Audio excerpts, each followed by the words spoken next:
So today on Healthy Eating Hacks, we're going to be talking about what I call my magic sauce. So this is such a delicious, easy, and fresh tasting sauce. You can put it on top of anything. And it's inspired by Indian chutney, but it's not authentic whatsoever. It's my invention based on the idea of Indian chutney. It's really delicious. We're gonna be using fresh mint as our main ingredient. Really, you can put this on anything. Rice dishes, meat dishes, vegetarian dishes. It's very, very versatile. So I think you're gonna love this one. So let's get cooking.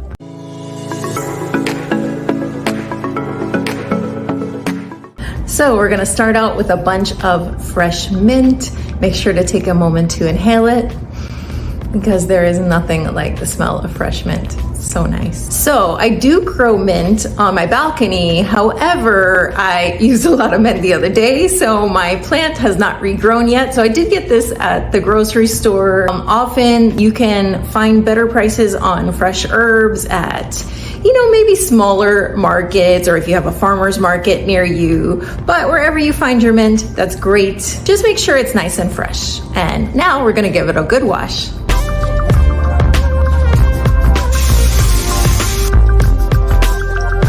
After putting our mint to the side, we're gonna start out with 3 garlic cloves. How much garlic you use really just depends how much you love garlic. I love garlic, so I'm adding 3 cloves, especially because we have quite a lot of mint.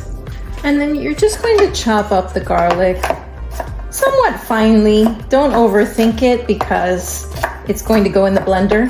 Now we'll grab our blender. I use my trusty Vitamix, but you can use any blender or food processor. So now we're going to add our washed mint to the blender. I recommend if you do have a nice big handful of mint like this, leave yourself a tiny bit to enjoy later.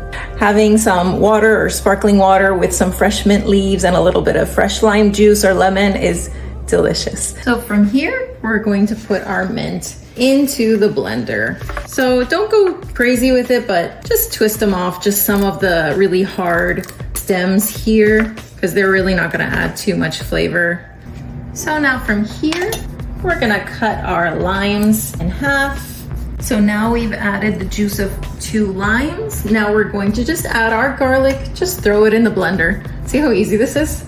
From here, we're going to add 1 teaspoon of cumin, of ground cumin that is. So you could add more or you could add less depending on your taste. I find this to be a good amount so that it adds some flavor without overpowering the taste. We're going to add just a little bit of salt. I like sea salt, and just a little bit of ground black pepper. Now we're going to add something that really makes this pop, which is 2 teaspoonfuls of coconut sugar. So could you just use regular sugar?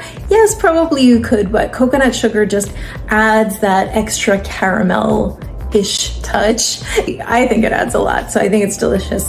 And even if you are trying to keep your sugars low, I still do recommend adding this bit of sugar to this sauce because it's just really going to make the flavors pop and bring everything all together. So when we're making a sauce, we want to add the different elements. We want to add a salty taste. We want to add a sour taste. We want to add a sweet taste. We want to add an umami or a savory taste. So that's what really brings a delicious sauce together. So unless you really do have like a restriction with sugar, in which case you could try adding stevia drops. I haven't tried that, so you could try doing that instead as an alternative.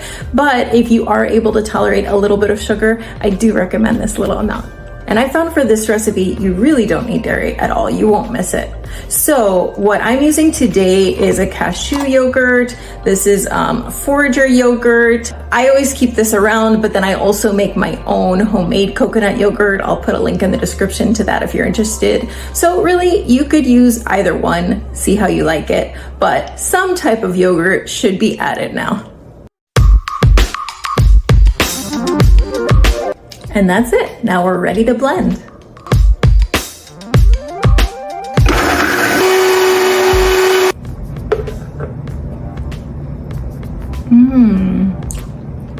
Yes. So there you have it. this magical mint sauce that can really go on top of everything. I do recommend making this a tiny bit ahead of when you want to serve it, just because it gives the flavors a chance to really melt together. It just comes together even more when you leave it just a little bit longer, even just 30 minutes. And honestly, this can last about a week in the fridge, but honestly, you're probably gonna finish it before then.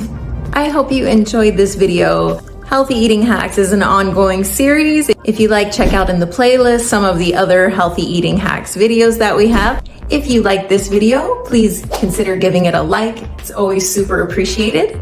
And if you're not subscribed already, please do subscribe. We have so many awesome videos coming your way.